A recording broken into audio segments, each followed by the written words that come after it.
Então abra comigo sua Bíblia, livro de 2 Crônicas, capítulo 34.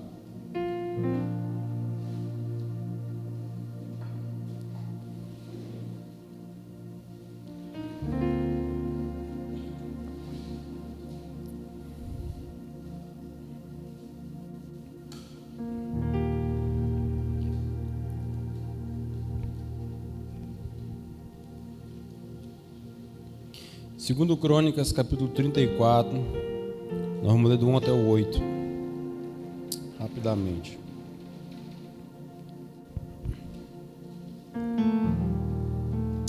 Quem achou diz amém?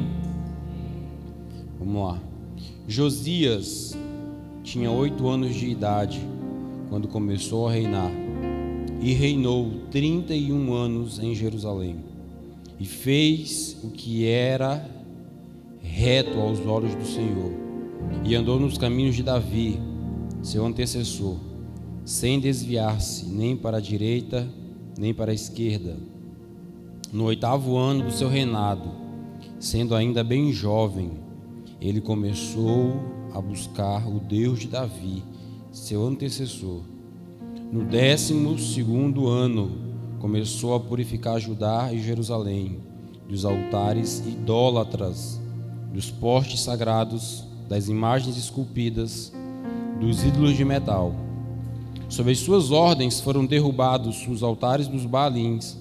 Além disso, ele despedaçou os altares de incenso que ficavam acima deles.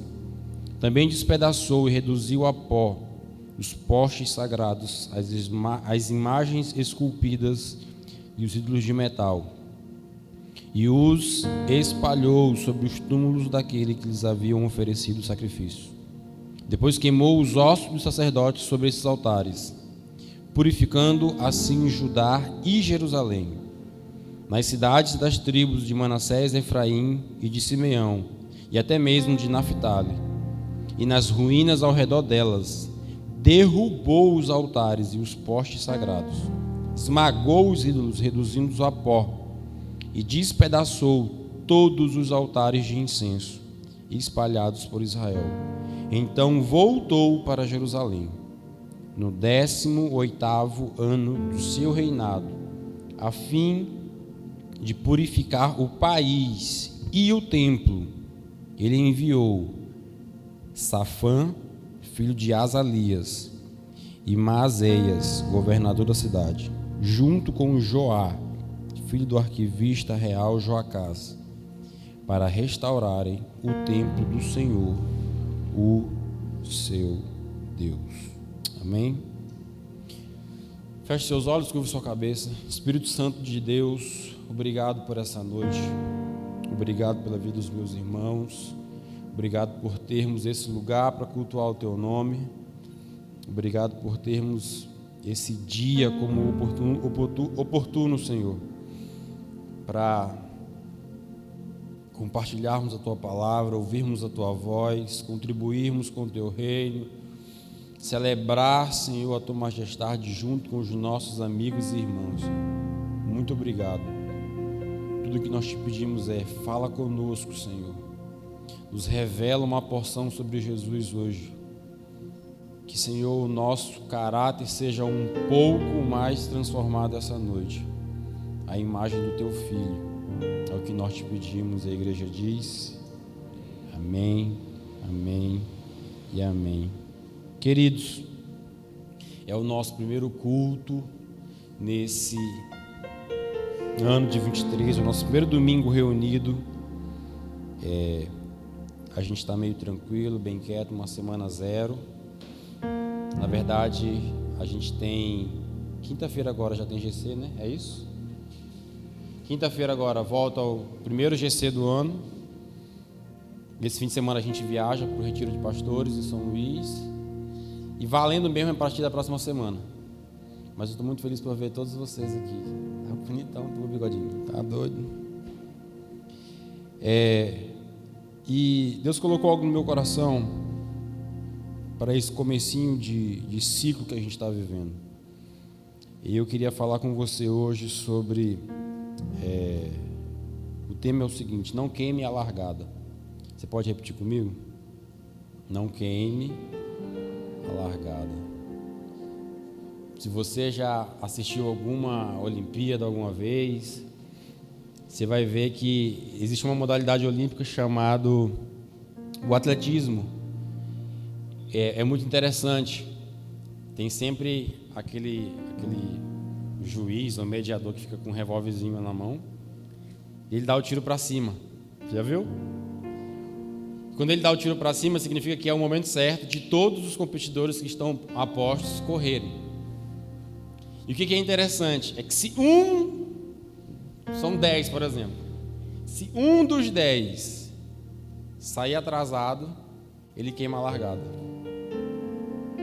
E o que significa queimar a largada? Significa que aquela corrida não está valendo.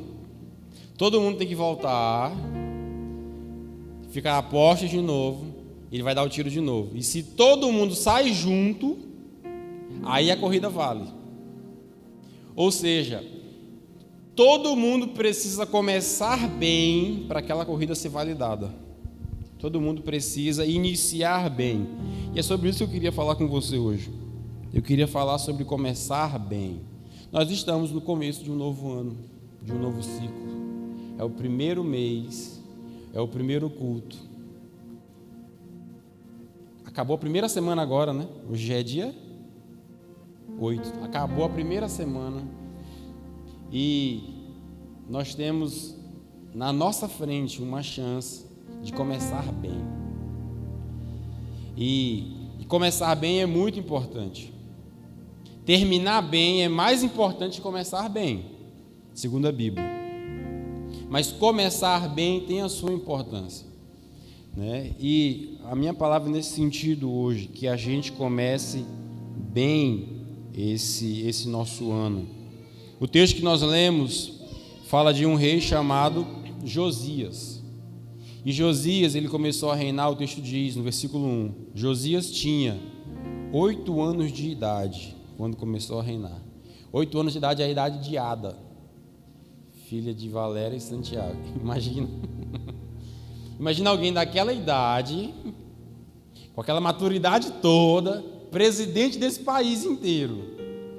É esse o cenário aqui, né? 8 anos de idade, você manda em tudo e em todo mundo. Só que o que me chama a atenção na vida de Josias é que ele é um cara que não queimou a largada. Pelo contrário, ele é um cara que começou muito bem. O texto que a gente leu vai dizer que ele começou com 8 anos. No verso 1 é o resumo de toda a história dele. 2 vai dizer assim, ó: e fez o que era reto aos olhos do Senhor, e andou nos caminhos de Davi. Davi sempre é tido na Bíblia como o padrão de reinado segundo o coração de Deus. Então, todo rei que é bem elogiado é dito assim: foi feito que nem Davi fez. Então, ele diz assim, ó: sem se desviar, nem para a direita nem para a esquerda. Já vieram perguntar assim: pastor, é para a gente ser de direita ou de esquerda? De nenhum dos dois. Para a gente continuar para cima, continuar reto, é a proposta de Deus para nós. E Josias foi esse rei que com 8 anos de... Cara, imagina a gente, às vezes a gente com 15, com 20, com 30, não consegue ser assertivo como esse camarada foi. 8 anos de idade, ele começa certo. E aí, ó, o verso 13 vai dizer que com 16 anos ele começa a buscar a Deus. Na parte B do verso 13 vai dizer que com 20 anos ele começa a fazer uma limpa no reinado de Israel. Sai destruindo tudo que era ídolo, tudo que era altar, ele sai limpando tudo. Ele faz uma reforma no país inteiro, 20 anos de idade. E ele começou essa graça aos 8. E no verso 8 vai dizer que com 26 anos de idade, ele agora quer purificar o templo, a casa de Deus. Ou seja, sem sombra de dúvida, Josias foi um rei que começou muito bem. Nossa, e eu queria te alertar para isso, como é bom começar bem. Ao mesmo tempo que é muito ruim começar mal. Pensa comigo sobre construção. Saulo agora está construindo casa. Aqui a gente tem Cadu, por exemplo, que é pintor. Você que entende um pouquinho de construção, pensa comigo que se você começa a construir, começa errado. Se você faz o primeiro buraco, é errado. Se no comecinho, se você bota a primeira fileira de tijolo, é errado. Se a primeira coluna vai errado, o que acontece? Concorda comigo que tudo que vier feito depois disso vai dar pior ainda? Por isso que é importante começar bem. Todos os 11 meses desse ano vão ser construídos em cima desse primeiro mês. É por isso que eu admiro muito outras igrejas, não tenho inclinação para fazer isso agora, mas eu acho muito bacana como outras igrejas, outros ministérios se reúnem. Uns fazem o primeiro dia, os 3 primeiros, os 7 primeiros dias do ano, todo mundo junto buscando a Deus, sempre. Eu acho isso muito incrível. A ideia nossa no culto da virada é essa, é passar os primeiros segundos desse novo ano de joelho dobrado na presença de Deus. Para quê? Para começar bem. Para que tudo que venha depois do primeiro, segundo, terceiro, quarto, siga aquilo que veio primeiro. Essa que é a ideia principal. Eu fui hoje almoçar com Saulo e Milena. E aí, Saulo estava me explicando que ele trabalhou no plantão, não foi, Saulo? De 31 para 1º. E aí ele estava explicando assim, pastor, interessante. Eu não dormi nesse plantão, eu não tive descanso o plantão inteiro. Porque chegou baleado, esfaqueado, porque chegou acidentado. Imagina que o primeiro dia desse ano, alguém amanheceu esfaqueado. Será que começou bem esse ano? Imagina que o primeiro dia desse ano, alguém começou com uma perna quebrada, com um braço torcido. Deus me livre, eu não quero nem imaginar um negócio desse. Todos nós aqui tivemos a oportunidade de começarmos esse ano de joelhos dobrados na presença de Deus, louvando a Jesus, comendo, brincando, glorificando a Deus. Teve gente que não pôde, tem gente que está hospitalizada desde o ano passado. Tem gente que por motivo de força maior não conseguiu começar bem. Mas se nós podemos começar bem, Deus está aqui para nos dizer isso hoje. Comece bem esse novo ano. Tudo o que você fizer nesse janeiro vai ser determinante para esse ano inteiro. E o que eu queria dividir com vocês são 3 pontos, 3 princípios, 3 conselhos que vale para mim, vale para você, para que a gente comece bem esse novo ano. Eu quero começar com saúde, eu quero começar fiel ao Senhor, com a minha família, eu quero começar... Primeiro domingo a gente está aqui na casa de Deus. Eu quero começar bem. Você quer começar bem também? Amém ou não amém? Então vamos começar bem junto. E Deus tem 3 conselhos para nós hoje. Assim como Josias começou bem, eu quero começar bem. E o primeiro conselho para a gente, abre comigo, Mateus, são todos em Mateus. Eu usei o texto de Crônicas só como ponto de partida. Mas Mateus capítulo 5, verso 21. Deixa o Papai do Céu dar um puxão de orelha em nós, para que nós comecemos bem esse ano de 2023. Evangelho de Jesus segundo Mateus, capítulo 5, verso 21 a 26. Olha o que diz o texto. Eu vou acelerar para a gente ganhar tempo aqui. Vocês ouviram o que foi dito aos seus antepassados: não matarás, e quem matar será sujeito a julgamento. Mas eu digo a vocês que qualquer um que se irá contra seu irmão estará sujeito a julgamento. Também qualquer um que disser ao seu irmão, racá, quer dizer tolo, será levado ao tribunal. E qualquer que disser louco, corre risco de ir para o fogo do inferno. Portanto, se você estiver apresentando sua oferta diante do altar, e ali se lembrar que seu irmão tem algo contra você, deixe sua oferta ali, diante do altar, e vá primeiro reconciliar-se com seu irmão. Depois volte e apresente a sua oferta. Entre em acordo depressa com o seu adversário que pretende levá-lo ao tribunal. Faça isso enquanto ainda estiver ele a caminho, pois caso contrário, ele poderá entregá-lo ao juiz, e o juiz ao guarda, e você poderá ser jogado na prisão. Eu garanto que você não sairá de lá enquanto não pagar o último centavo. A minha tradução é a NVI. Mas o que é que eu quero mostrar para você essa noite? Qual é o nosso primeiro ponto de partida? Queridos, a menos que a gente vire monge, que você queira ir para uma ilha deserta, que você queira só comer verdura, passar o dia todo orando e meditando na Bíblia, isolado da comunidade, da sociedade, você não vai precisar, se fizer isso, lidar com pessoas. Mas se esse não for o seu caso esse ano, qual é o conselho de Deus para nós essa noite? Aprenda a lidar melhor com pessoas. Aprenda a lidar melhor com gente. Dá uma olhadinha para o irmão do seu lado e fala assim, ó, Jesus está falando. Para você virar gente. Para você virar gente. Aí para não ficar desequilibrado, fala de volta. Jesus também está falando. Que é para você virar gente.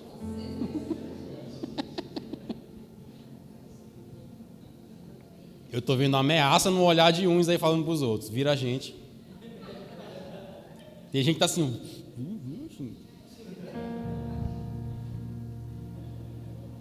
Queridos, eu não estou pregando para vocês, eu estou pregando para nós. E acredite, isso aqui está valendo demais para mim. E você vai entender por que eu estou falando isso. Esse texto tem 3 pontos principais, 3 partes muito importantes. Primeira parte, Jesus está reinterpretando o mandamento de não matarás. Como é que funcionava o não matarás? Se você tirar a vida de alguém com uma arma, com um objeto letal, qualquer coisa que você fizesse, você matasse alguém, literalmente tirasse a vida daquela pessoa, você estava sujeito a julgamento. Até aí é fácil de você entender. Só que Jesus, é como se ele estivesse pegando esse parafuso e dando uma apertada um pouco mais, disse, vou melhorar esse negócio. Na verdade, matar agora não vai ser só tirar a vida. Na verdade, matar agora não vai ser só com um objeto arrancar a vida do outro. Jesus está falando não apenas do uso de uma arma, de uma faca, de uma pedra. Jesus está falando agora da nossa língua. Porque a Bíblia fala que a morte e a vida estão no poder da língua, na boca. Ou seja, com a boca a gente pode dar vida, e com a boca a gente também pode dar morte. A gente pode sentenciar pessoas à morte. Jesus reinterpreta esse mandamento e vem dizer o seguinte: calma lá, agora não é só matando literalmente. Agora você pode matar verbalmente uma pessoa. E aí ele fala de 2 expressões, assim, olha, se você chamar o seu irmão de tolo, você pode ser levado a um tribunal. E se você chamar ele de louco, você pode ir para o inferno. E aqui é claro que não é para que você se apegue às palavras que não podem ser usadas. Jesus não está dizendo isso. Quer dizer que a gente não pode nunca mais falar tolo e nem louco. Não é isso. O que Jesus está dizendo é que existe uma maneira melhor de você falar com o seu irmão. Que não é xingando, que não é humilhando, que não é diminuindo ele. Jesus está nos ensinando a lidar com a gente mesmo. E aqui fica a questão, como é que a gente está falando uns com os outros? Será que em 2022 a gente foi muito desaforado? Será que em 2022 a gente foi muito estressado, a gente gritou muito em cima um do outro? Será que 2022 foi um ano que a gente se espetou muito e se matou, e se ofendeu, simplesmente falando. Será que a gente não fez isso no nosso 22? Porque para esse 23 o conselho de Deus é: lida melhor com gente. No versículo 23, isso é tão sério, no ponto de vista de Deus, que o que a gente acabou de fazer aqui, ofertar, que a gente hoje faz com tudo na modernidade, a gente nem sai do lugar, é só pelo Pix. É rapidinho, a gente faz, só precisa de internet. Isso é tão sério para Deus como a gente lida um com o outro, que Deus não precisa do nosso dinheiro. Jéssica falou assim: a gente precisa de ar-condicionado, cadeira, limpeza, é a gente que precisa disso. E as nossas contribuições ajudam a financiar isso. A gente quer ir para um lugar maior, a gente quer um som melhor, a gente quer colocar projeção, a gente quer estruturar o infantil, e muita coisa passa pelos nossos recursos. Amém? Mas Deus não pensa assim. Deus, quando vai ver a gente ofertando, o que ele diz no 23? Assim: ei, se você vai ofertar, e não importa, é 10 centavos ou é R$1.000, não importa para Deus, porque Ele não precisa desse real. Ele diz assim: ó, se você tem um problema com alguém, Ele fala assim: ó, pausa a oferta. Não é depois da oferta, pausa o momento da oferta. Vai lá com quem você tem uma indiferença, resolve a indiferença. Resolveu? Aí volta e oferta. Será que para Deus, como nós lidamos uns com os outros, não é importante? E aqui eu estou falando para nós, eu estou incluindo no pacote. 2022 foi um ano de muito aprendizado em cima de erro cometido, que eu não quero cometer nesse 23. Que eu quero aprender a falar com a minha esposa, que eu quero aprender a falar com os meus filhos, que eu quero aprender a falar com os meus funcionários, que eu quero aprender a falar com as minhas ovelhas, que eu quero aprender a falar com os meus sogros. É Deus falando comigo isso aqui. E se não bastasse isso, o 25 ele aperta um pouco mais. Olha o 25. Mateus 5, 25. Ele vai dizer assim, ó. Parece que tem nada a ver. Ele vai dizer assim, ó: entre em acordo depressa com o seu adversário, que pretende levá-lo ao tribunal. Faça isso enquanto ele estiver a caminho, pois caso contrário, ele poderá entregá-lo ao juiz, e o juiz ao guarda, e você será jogado na prisão. Olha como isso é interessante. Ano passado, o pastor de vocês teve que enfrentar uma situação de um processo. Eu digo isso sem nenhum pingo de orgulho. Por causa de um único motivo. Não foi porque eu fiz errado. Não com a pessoa que entrou na justiça contra a gente. Não foi isso. Foi por não ter a disposição de fazer exatamente o que esse texto está dizendo.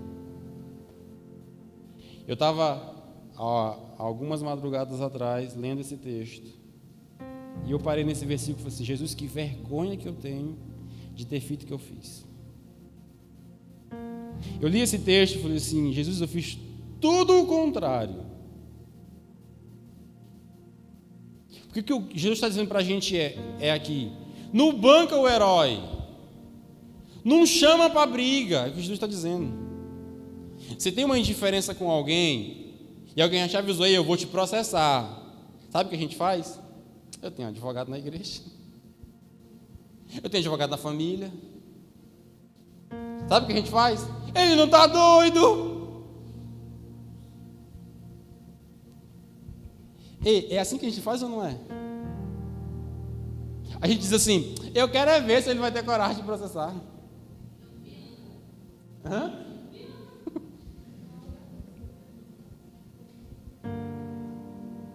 Cara, que vergonha que eu senti quando eu li esse texto. Porque foi o que eu fiz. Eu falei assim: eu fiz certo, tô nem aí. O tô nem aí me custou muito caro.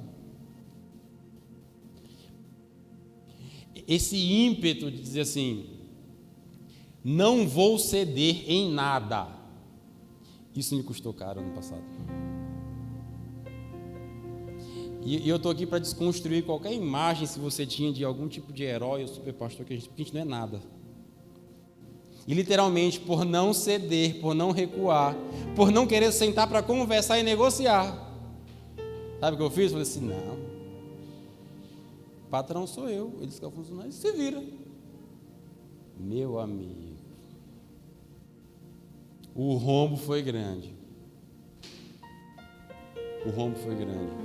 Por quê? Porque eu devia ter sentado para negociar antes. Eu devia ter cedido antes. Eu devia ter conversado antes. E eu fiz o contrário do que esse texto está dizendo para a gente fazer. E a gente, quando vai lidar com gente, muitas das vezes a gente quer impor a nossa argumentação, a nossa fala, o nosso ponto de vista. Nem sempre Deus está pedindo isso para nós. Nem sempre. Sabe o que às vezes Deus quer ver em nós? É recuo. É flexibilidade. Não rigidez, dureza. Não isso. E por não saber ser flexível, eu paguei um preço alto ano passado. Sabe, a Bíblia diz em Romanos 12, 18, diz assim, ó: se possível, no quanto depender de vós, tende paz com todos os homens. A Bíblia nos manda ser pacíficos. Jesus é maravilhoso, conselheiro, Deus forte, Pai da eternidade e príncipe da paz. O nosso Deus é príncipe da paz. No que depender de vós, tende paz com todos os homens. Olha comigo o verso 9 do capítulo 5 de Mateus. Olha o verso 9, o que vai dizer para a gente. Jesus começou o sermão das bem-aventuranças. Ele vai dizer assim: bem-aventurado os pacificadores, pois serão chamados filhos de Deus. Gente do céu, Jesus não chamou a gente para viver em pé de guerra com ninguém. Tem gente que não vai caber diálogo, concordo. Tem gente que não quer te ver nem pintado de ouro. Tem gente que só de ouvir a tua voz vomita. Tem gente que não dá para ser amigo, concordo. Por isso que o texto diz: se for possível, quando depender de vós, tende paz com todos. Tem gente que não vai caber relacionamento. Agora, isso não é a brecha que você precisa para sair brigando com todo mundo. Porque tem gente que diz: eu não abro nem para o trem. Bem-aventurado os pacificadores, pois serão chamados filhos de Deus. Pacificadores no original significa aquele que ama a paz. Aquele que ama a paz. Bem-aventurado aqueles que amam a paz, porque eles serão chamados filhos de Deus. Agora olha interessante, sabe o que eu fico pensando? Se quem ama a paz, quem é pacificador, é chamado filho de Deus, o que um filho do diabo faz? Faz sentido o que eu falei? É só pensar numa lógica contrária. Tem gente que anda caçando confusão. A Bíblia manda a gente fugir de confusão. É confusão numa bola, é confusão no churrasco, é confusão no casamento, é confusão no trabalho, é confusão na igreja. Qualquer coisa, confusão. Deus quer ensinar a gente a lidar com gente. E a gente não é chamado para ficar gerando inimizade, contenda, briga. Não é isso o chamado de Deus para nós. Aprenda a lidar com gente. Olha o verso, capítulo 5 também. Olha o verso 38. Verso 38, Jesus diz assim, ó: vocês ouviram o que foram dito, olho por olho, dente por dente, mas eu digo, Não resistam ao perverso. Se alguém o ferir na face direita, ofereça-lhe a outra. Se alguém quiser processá-la e tirar a túnica de você, deixe que leve também a capa. Se alguém o forçar a caminhar com ele 1 milha, leve 2. Vá com ele 2. Dê quem pede e não volte as costas para quem deseja pedir algo emprestado. 43, ele aperta um pouco mais, porque aqui a gente estava falando só entre nós. Nossa família, nosso casamento, nossa igreja, como a gente fala com a gente. Não se xingar, não se ofender. Agora olha o que ele vai falar no 43.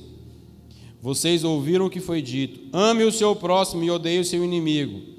Mas eu digo: amem os seus inimigos e orem por aqueles que os perseguem, para que vocês venham a ser filhos de seu Pai que está nos céus.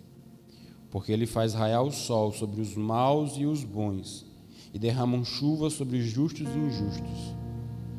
Se vocês amarem aqueles que o amam, que recompensa receberão? Até os publicanos fazem isso. E se saudarem apenas os seus irmãos, o que estarão fazendo demais? Até os pagãos fazem isso. Portanto, sejam perfeitos, como perfeito é o Pai Celestial de vocês. Jesus parece que consegue apertar o negócio cada vez mais, porque se o trato com o irmão é para ser melhorado, parece que ele diz que para a gente tratar o inimigo melhor como a gente trata o nosso irmão.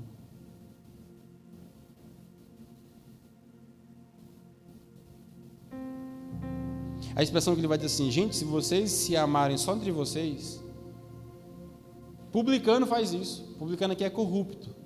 Publicano é quem rouba e desvia para si.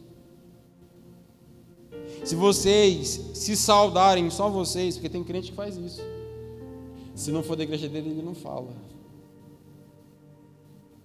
Se não pensa como ele não fala. E Jesus está dizendo assim, até os pagãos fazem isso. Gente que nem tem a mesma fé, gente que é idólatra faz isso. Não é para ser assim. Eu reconheço que preciso aprender a lidar melhor com gente, em todos os sentidos, da maneira que falo, de como ou não recuo. Eu preciso lidar melhor com gente. Eu quero ser um pastor melhor para você esse ano, para lidar melhor com todos vocês. Sabe, eu sinto Deus chamando a nossa atenção essa noite. Você quer começar bem o 23? Para de se desgastar com quem não precisa se desgastar. A gente gosta de mandar áudio longo, desaforado, aí depois a gente apaga. Se ano passado, João, você discutiu muito no seu Instagram sobre política, falei o nome de João, não era para ter falado o nome de João. Falando sério, teve muita coisa que eu deixei de postar para não arrumar confusão com gente. Será que a gente está disposto a frear a nossa rede social para ganhar o nosso irmão?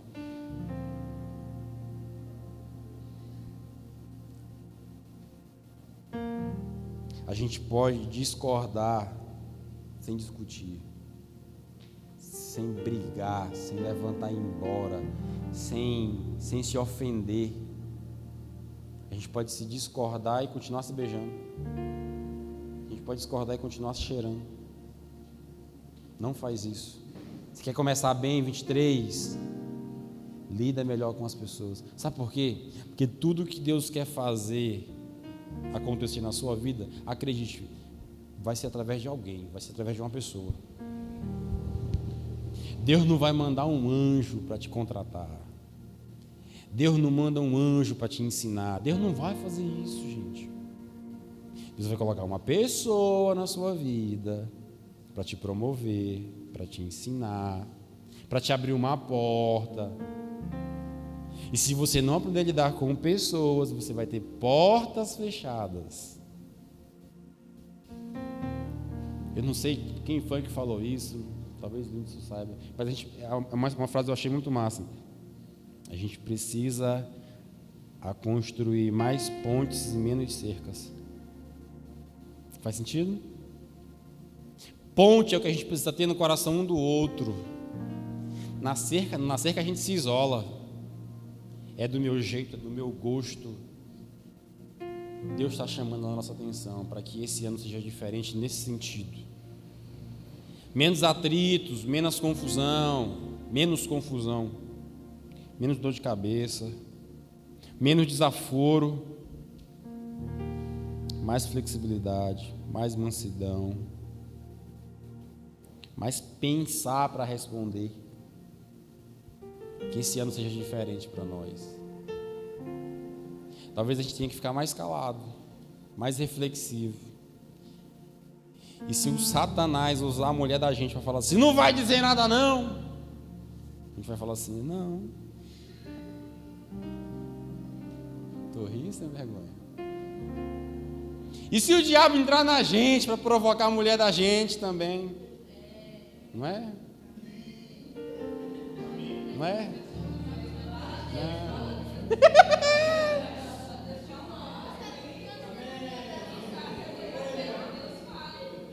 Olha os demônios manifestando aí, ó.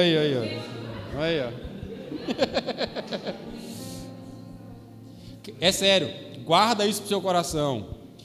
Aprenda, estuda isso, vê vídeo disso, ora sobre isso. Jesus, eu não gosto do Jonas, me ajuda a lidar com Jonas. Fala o nome de quem você não gosta. Sabe? Fala o nome de quem você brigou, fala o nome de quem em oração. Cara, sabe o que eu aprendi? Quando eu oro sobre quem eu não gosto, é como se você chegasse numa panela de pressão e saltasse a válvula assim, ó. Aquela pressão sair. Sabe? Vamos parar de cultivar desafetos. Senão não tem lista de bloqueado que segure até dezembro, minha gente. Pelo amor de Deus.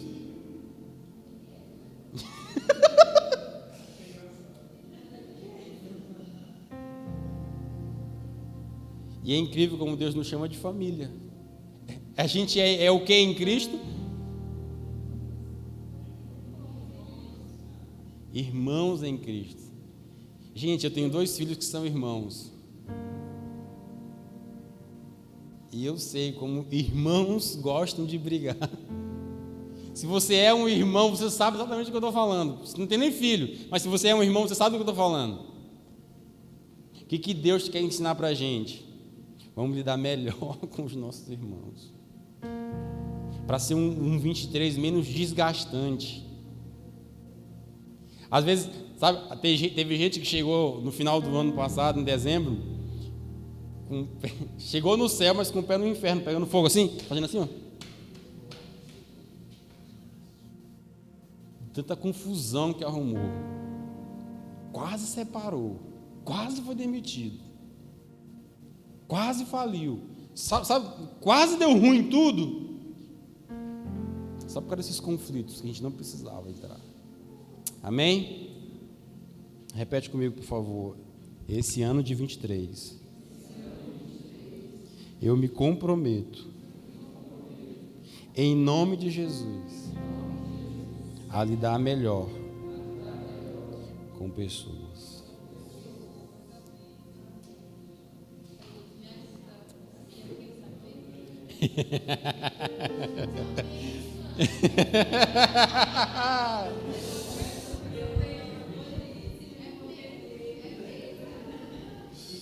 Ai, Jesus. Segundo, minha gente, Mateus 9, verso 16. Abre comigo lá. Evangelho de Mateus, capítulo 9, verso 16 e 17. Olha que texto interessante. Diz assim: ninguém põe remendo de pano novo em roupa velha, pois o remendo forçará a roupa, tornando pior o rasgo. Nem se põe vinho novo em vasilha de couro velha. Se o fizer, a vasilha arrebentará, o vinho se derramará e a vasilha se estragará. Ao contrário, põe-se vinho novo em vasilha de couro nova, e ambos se conservam. Queridos, Jesus aqui está falando de uma coisa, usando dois exemplos. Jesus está usando aqui roupa, e ele fala de odre. Algumas traduções falam vasilha, outras falam odre. E eu queria te explicar esse texto e aplicar em nós uma reflexão também nesse segundo ponto. Primeiro, roupa. Quando a Bíblia fala de roupa, entenda a roupa naquele tempo antigo. Hoje a gente vai no shopping, a gente pede pela internet. Hoje é fácil comprar roupa. Hoje é barato comprar roupa. Hoje é tranquilo, qualquer que um de nós, vou falar pelos homens, a gente tem em casa mais de 10 camisas, correto? É pouco isso. Qualquer um de nós aqui em casa tem mais de 10 camisas no seu guarda-roupa, agora, nesse exato momento. Alguns bem mais. Mas roupa hoje é fácil, barato, prático, já é simples roupa. Joga uma camisa fora, pra gente não faz muita diferença, você pega uma nova, tá de boa. Se tem um evento bacana, você compra uma camisa nova para o evento, e assim sucessivamente.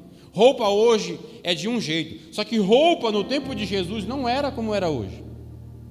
Você lembra quando Jesus morreu, que os soldados brigaram pela roupa de Jesus? Lembra disso? Por quê? Porque roupa era um artigo extremamente caro e valioso naquele tempo. Pensa que hoje, depois de um processo de industrialização, é fácil fazer roupa. Naquele tempo não era fácil fazer roupa. Era tudo manual, tudo artesanal. E não era com essa roupa moderna, com esse corte, com essa marca, não era assim. A Bíblia fala de capa e túnica. Eram roupas maiores, mais compridas. Se você assistiu a Copa do Mundo, você viu como é que muitos dos árabes usam as roupas, os judeus usam. Ter aquela quantia de tecido precisava de tempo, de muita mão de obra, de muito trabalho. Para tingir com cores era muito caro, para você ter tinta naquela época. Então, roupa naquele tempo era algo extremamente caro. Normalmente, um cidadão comum teria durante a sua vida entre 2 e 4 peças de roupa, no máximo. Você sabia disso? Era assim que funcionava antigamente. Então, é com essa cabecinha de roupa, agora que eu vou ler o mesmo texto, que Jesus está falando de roupa, o primeiro exemplo, ele vai dizer assim, no 16: ninguém põe remendo de pano novo em roupa velha, pois o remendo forçará a roupa, tornando pior o rasgo. Você entendeu que roupa aqui é diferente, beleza? O que Jesus está dizendo? Vamos supor que você tem a sua roupa, está aqui uma túnica, e aí passando em algum lugar, passando em um prego, eu rasguei um pedaço da minha túnica. Então ficou, o que hoje é moda para a gente, mas naquela época não era isso, era feio. Ficou um rasgo aqui, um quadrado aqui, grande. O que Jesus está dizendo? Ninguém vai numa roupa nova, corta um pedaço da roupa nova e cola no lugar onde rasgou na roupa velha. É isso que o texto está dizendo, você entendeu? Ele está dizendo, ninguém faz isso. Por que ninguém faz isso? Ele vai dizer, vamos para o texto. pois o remendo forçará a roupa, tornando pior o rasgo. Olha o que Jesus está dizendo. Ninguém faz isso, não é... Ele diz assim, é falta de bom senso fazer um negócio desse. Se você tem a chance de ter uma roupa nova inteira para substituir a que foi rasgada, ninguém vai na nova, corta um pedaço e quer grudar na velha para reparar a velha. Ninguém faz isso. Beira a estupidez fazer um negócio desse, concorda? Você vai na nova, corta. Não, porque eu quero arrumar, eu gosto dessa velhinha. Aí na nova você corta e bota em cima da velhinha.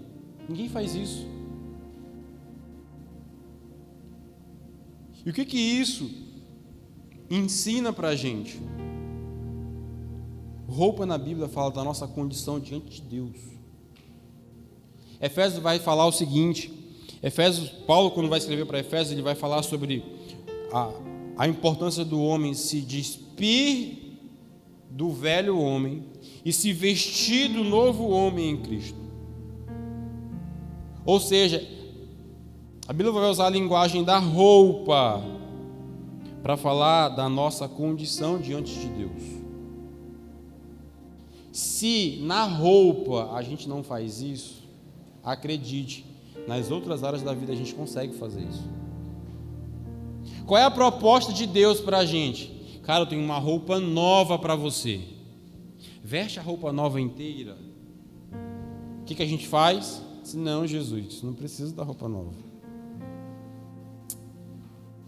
Eu só quero um pedaço da nova. Deixa que eu faça um reparo aqui na roupa velha, está tudo bem.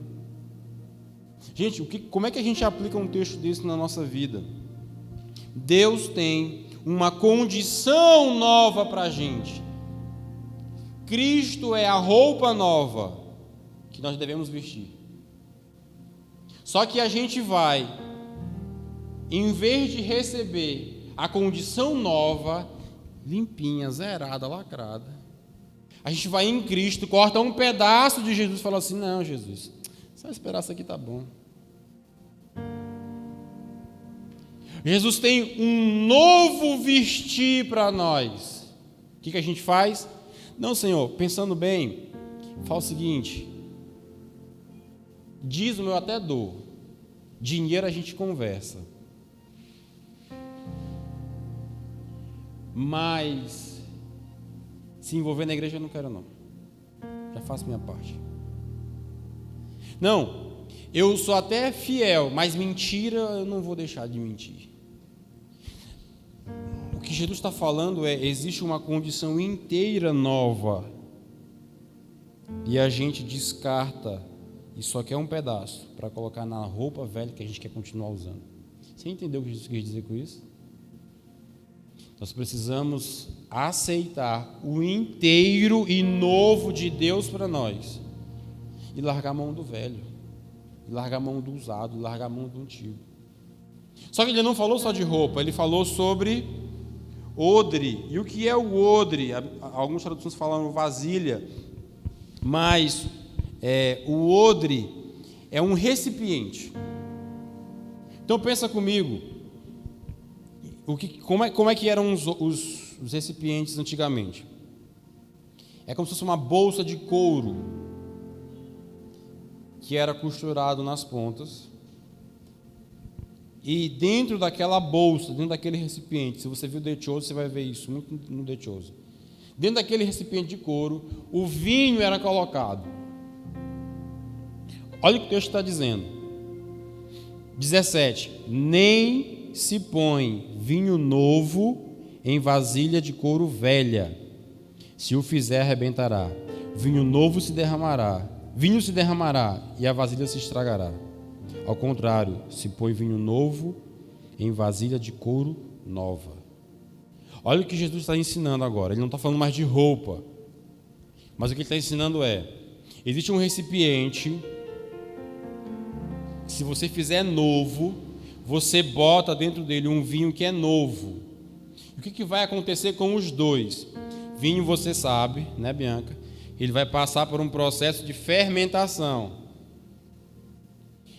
E a fermentação vai fazer com que haja uma produção de gás e ele vai aumentar em quantidade. O vinho vai ficar mais envelhecido.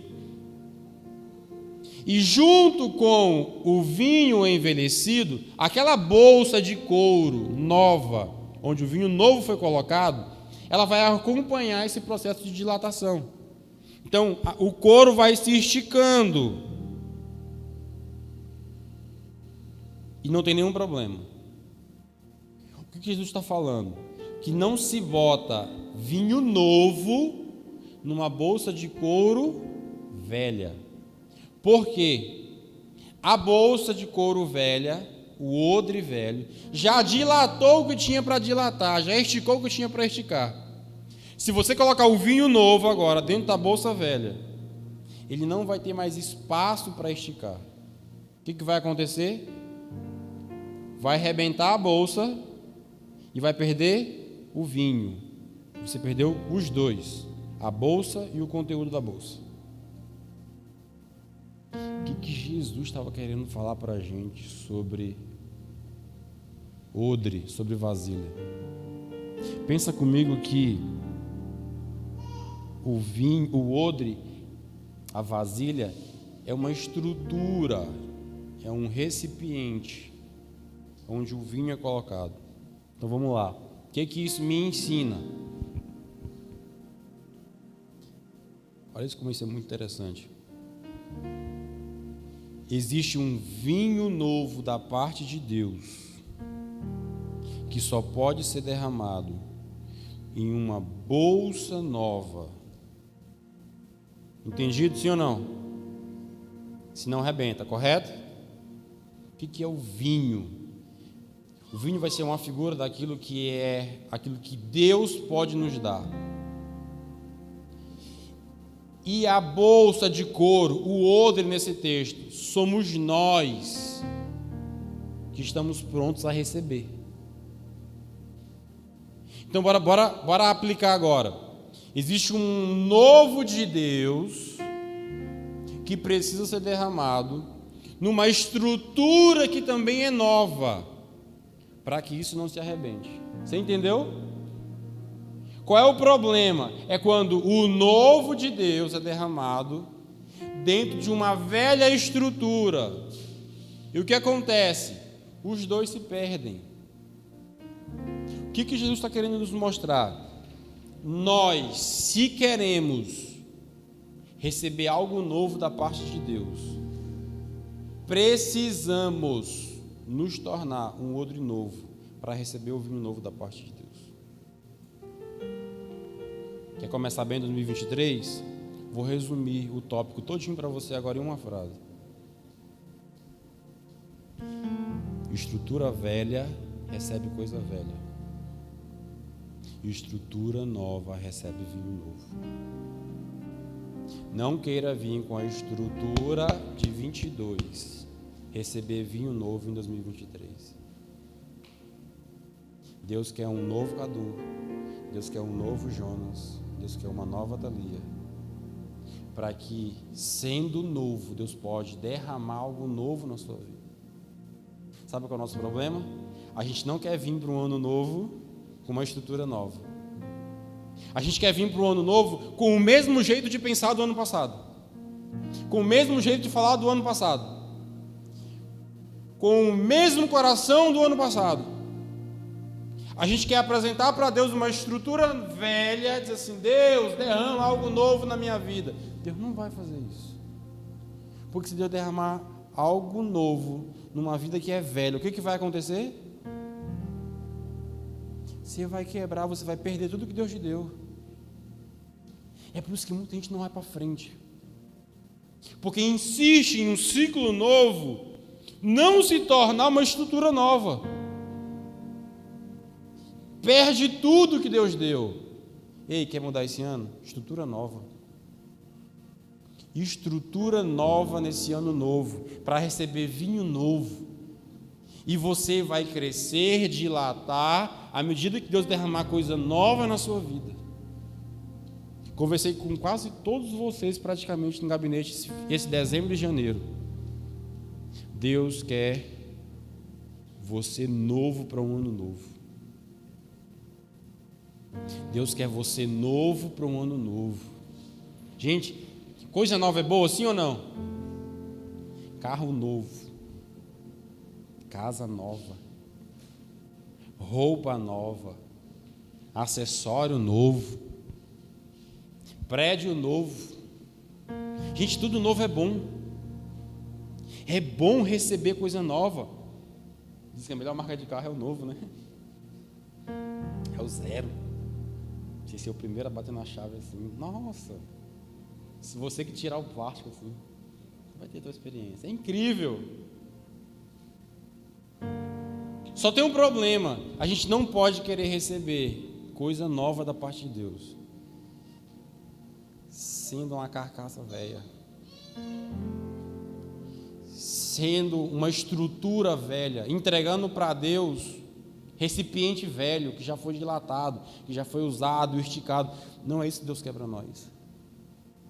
Você quer receber novo da parte de Deus. Gente, se tem alguém que pode fazer algo novo para nós, é Deus. Se tem alguém que pode colocar em novidade de vida, renovar a cada manhã, quem faz isso é Deus. O vinho quem dá é Deus, mas a estrutura quem dá é você. Conversei com muitos de vocês. Pelo amor de Deus, pelo menos inventa um pecado novo para esse ano. Pecado novo. É claro que eu não estou te incentivando a pecar, para de besteira. Estou te incentivando a se tornar uma nova criatura, um nascido de novo, uma mente renovada, um novo homem, uma nova mulher. Para quê, pastor, isso tudo de novo? Para receber algo novo da parte de Deus. Seus melhores dias não foram 2022, 2021, 2020. Seus melhores dias podem ser 2023, porque Deus pode fazer tudo novo de novo. Dá uma frase de status aí, não dá? Gostei, anota e depois me passa aí.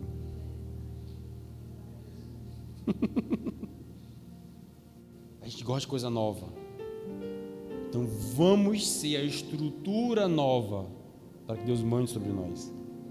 Muitos de nós insistimos em apenas aceitar. Parte do tratar de Deus em nós é a roupa, é o remendo. Muitos de nós não estamos dispostos a abrir mão de uma vida velha para viver uma vida nova que Deus tem para cada um de nós. Você quer um 23 abençoado, diferente? Muda a estrutura. Muda a estrutura. Muda os argumentos, pelo menos. É a mesma argumentação do ano passado. É o mesmo pecado do ano passado. É a mesma crise do ano passado inteiro. É a mesma desculpa de sempre. Estrutura velha. Chega de estrutura velha. Bora dar uma reformada nesse lugar. Amém? Por fim, Mateus 9, para a gente fechar. 35 a 38. Já estamos encerrando.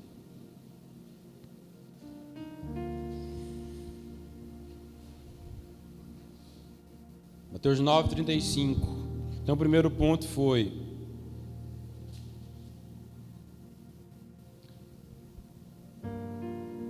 para que a gente tenha um ano melhor e comece bem. O primeiro conselho é: aprenda a lidar melhor com pessoas. O segundo é: mude. Não insista em ser o mesmo. É para ser novo. Que Deus te dê novos desafios, que Deus te dê novas ideias, que Deus te dê, para quem tem empresa, um novo faturamento, para quem tem salário, um novo aumento, novas experiências com Deus, tudo novo, gente, novo, e Deus pode fazer isso para nós. Amém? Mude, não insista em ser o mesmo. E por fim, Mateus 9, 35 a 38 vai dizer o seguinte: Jesus ia passando por todas as cidades e povoados, ensinando nas sinagogas, pregando as boas novas do reino e curando todas as enfermidades e doenças. Ao ver as multidões, teve compaixão delas, porque estavam aflitas, desamparadas, como ovelhas sem pastor. Então disse aos seus discípulos: a colheita é grande, mas os trabalhadores são poucos. Peçam, pois, ao Senhor da colheita que envie trabalhadores para a sua colheita.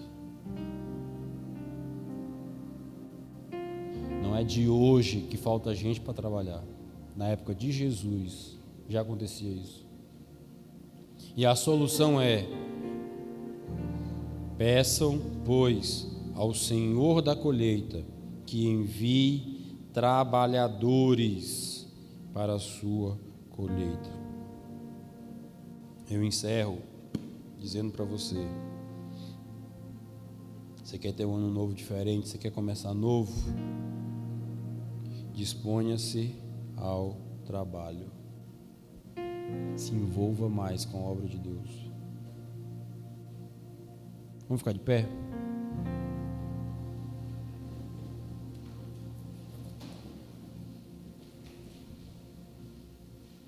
Se envolva mais com o Senhor da obra. Se envolva mais com a obra do Senhor. Sabe, queridos, baixa essa luz para mim, por gentileza. Eu queria refletir com você, sintetizando os 3 pontos a isso. Deus quer que a gente lide melhor com as pessoas. Deus quer que a gente